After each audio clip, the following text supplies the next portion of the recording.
Galila Jad Manawag.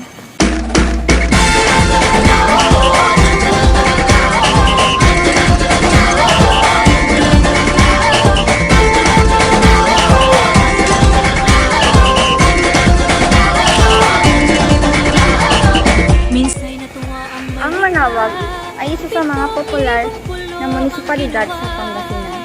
Dinarayo ito ng mga deboto mula Pangasinan at hindi lang mula sa Pangasinan, kundi sa buong Pilipinas.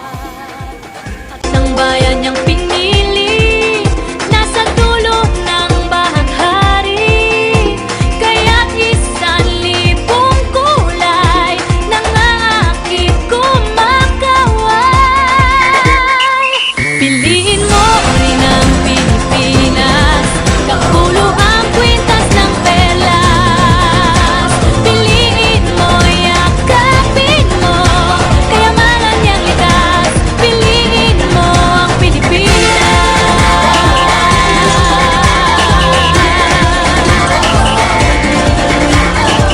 Kasayahang di mapatid, ramdam sa bawat awit. Sama sisiglang indah, mga puso'y lumilipad. Piliin mo ang Pilipinas, kapuluang Matatagpuan sa sentro ng bayan ang simbahan na ito ng Our Lady of Rosary of Manawag. Nasaksihan din ng Manawag Church ang World War II at mahigit 400 years na din ang nakalimpas simula nung itatag ito ng mga paring Dominikano noong taong 1605. may lambing na dumuduyan sa buong pakiramdam. Piliin mo rin ang Pilipinas, kapuluang kwintas ng perlas. Piliin mo, yakapin mo, kayamanan niyang likas. Taong 2015 nang iproklama ng Vatican ang simbahang ito bilang minor basilica. Ibig sabihin, meron itong mga pribileyo na wala sa mga ordinaryong simbahan. Yeah, if you know what I'm talking about. Suitcase in the house with the party's out. First choice, first love, if you ask the crowd. Come on, shout it out.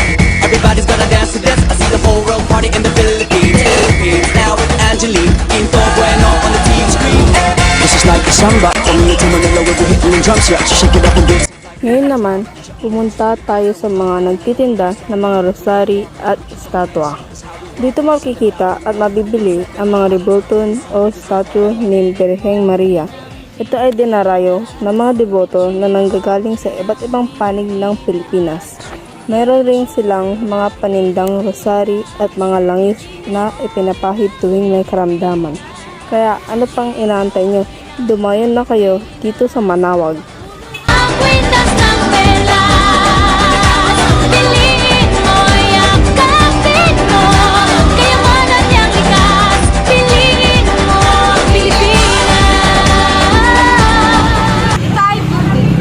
Tayo nakabalot sa gawin ng kano at inihihalap mo sa kanilang yaman. Kaya kung pupunta kayo ng Manawag, huwag kalimutan bumili ng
nag-iipon ng mailit na patis, kilala bilang albos.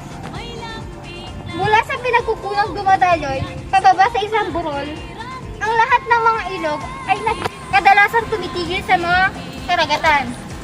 Ang mga ilog ay mahalaga dito dahil ito ay nagbibigay inumin sa mga tao noong Prohestilyo. At ito ay tinutuloy na pinagbulan ng mga kabihasnan.